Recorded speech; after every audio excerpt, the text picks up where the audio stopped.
My name is Andrew Dalton, and I'm a Northwood University graduate, business owner, musician and performer, and the business analyst and project manager at TriStar Trust. But regardless of my activities, employment, or accomplishments, I struggle with self-confidence, childhood trauma, stress, and depression. I had a less than ideal childhood growing up. My parents got divorced when I was 8, and my mom suffered from bipolar disorder. She'd often go into manic states and behave in a way that ranged from inappropriate to combative to, quite frankly, dangerous. And my dad just did the best he could trying to keep a peaceful household. And what most people would call a broken home, I simply didn't know any better. That was just my normal.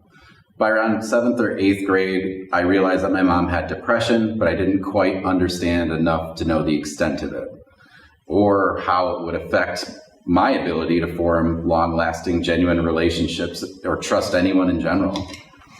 As such, my high school years and most of my 20s were riddled with issues that I wasn't equipped to handle properly. Some problems were circumstantial, and others were exacerbated by my own lack of self-awareness and emotional intelligence. My early 20s were spent largely touring the country as a drummer with the band that I was in, and all of us were essentially running from our own demons and not healthily addressing those either. And after I left that band, my mid to late 20s entailed getting an entry-level job, enrolling in college, and starting multiple businesses.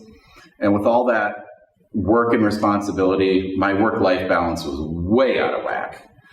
On top of that, during my senior year at Northwood, my mother became ill with a rare and fatal disease we would later find out is called multiple systems atrophy. And though we hadn't really talked for years, she begged me to take her to the Mayo Clinic in Minnesota for treatment. And since I knew she'd basically burned every bridge in her life up to that point, I realized I was probably the last resort, so I obliged. After the week there at the Mayo Clinic and the subsequent summer spent liquidating her estate, I got her into a care facility. But I began having panic attacks due to work, stress, and family-related issues. I find myself at 2 a.m, still at my work office, writing a 15-page paper on God knows what, hyperventilating, and typing with tears falling into the keyboard. It took the absurdity of that situation to realize that I finally needed help. So I reached out to my student advisor and talked about adjusting my course load, and she told me about a program Northwood has that provides mental health aid to their students. And the cost of therapy had always been the main deterrent behind me ever considering talking to a counselor. But that ended up being the life raft that I needed that continues to come in handy to this day. Once I was able to find the counselor that I gelled with, I was able to bring him up to speed on why I was seeking counseling and what I thought I needed to work on. Through our sessions, we were able to find significantly healthier ways for me to cope with things. And one of his greatest analogies still sticks with me to this day, and it goes something like this. Imagine your mind is a one-story house. You've got a ground level and an attic. All your past experiences are strung throughout the house like toys and furniture, and eventually the house fills up and you can barely walk through it. You need to declutter. But you're nervous to throw anything away because all of these experiences are precious to you. Well, you're allowed to put some of those things away in a box and move them up to the attic.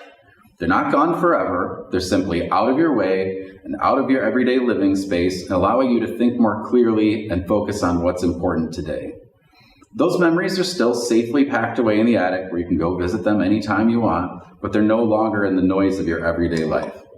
And for some reason that really resonated with me and allowed me to let go of the things that were bogging me down without making me feel like I was in denial about them. It allowed me to acknowledge them, but keep them at a healthier distance.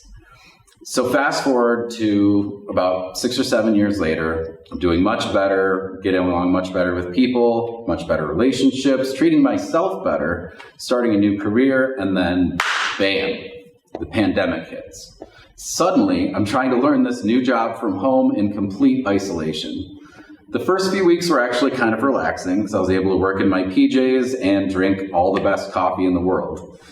However, this lifestyle quickly started to feel imprisoning, and my apartment started feeling smaller and smaller as the stay-at-home orders started feeling more and more oppressive. My mind started drifting back into what I call the dark spiral. One irrational thought leads to another irrational thought, and soon your mind spirals out of control into outcomes that are ridiculously negative. But luckily, I remembered some of my tools from my counseling time, and I was able to catch my brain in action before the spiraling got too deep. This went from happening occasionally to happening daily, to the point where I was having these dissociative episodes where my mind felt like it was leaving my body and floating away behind me. And I felt the dread coming, and I had to do something about it, and fast. So I focused solely on my behaviors and what I could control.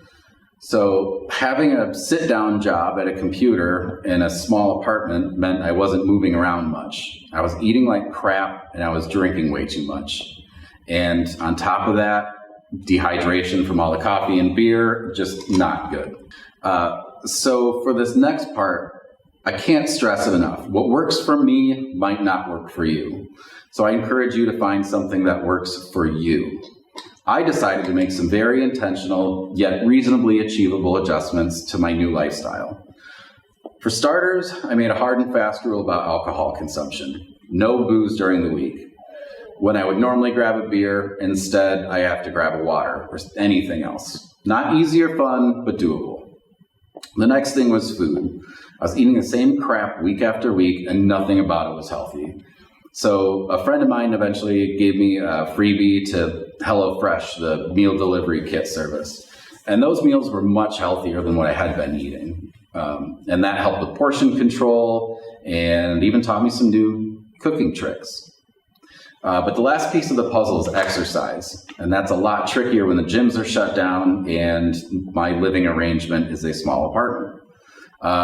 But I came across this app that had a free 6-week introductory period that allowed people to work out from home without needing a lot of equipment, space, or resources. And so after a few weeks of dedicating myself to this new lifestyle, I found that I stopped having dissociative episodes and my mind stopped slipping into that dark spiral. I had a lot more stamina and I was sleeping a lot better because my body was getting tired every day. And the healthier food I was eating helped me feel less sluggish. And then the dramatic cutback of alcohol helped me lose weight quickly and help keep it off. This helped me significantly with my confidence and my body image issues. And what I found during my pandemic experiment was that mental health is extremely intertwined with physical health. Going to counseling and giving that process the honest respect and dedication it deserves is extremely important if you want to face your demons and not just address the Band-Aid. That tackles the issue of the mind. Along with that, it's important to make time for your physical well-being. And I know it sounds obvious, but stay hydrated, eat well, and exercise. Treat the mind and body right, and they'll both work in your favor. You do have to work on your mental and physical health. It's not a milestone to achieve and put on a shelf like a trophy. It's an ongoing pursuit that requires continually making conscious efforts. As Emerson points out in his self-reliance essay, it's not the destination, it's the journey. So if you're struggling, hopefully my story encourages you to ask for help. You're not alone, and assistance is available. Asking for help saved my life, and it can save yours too.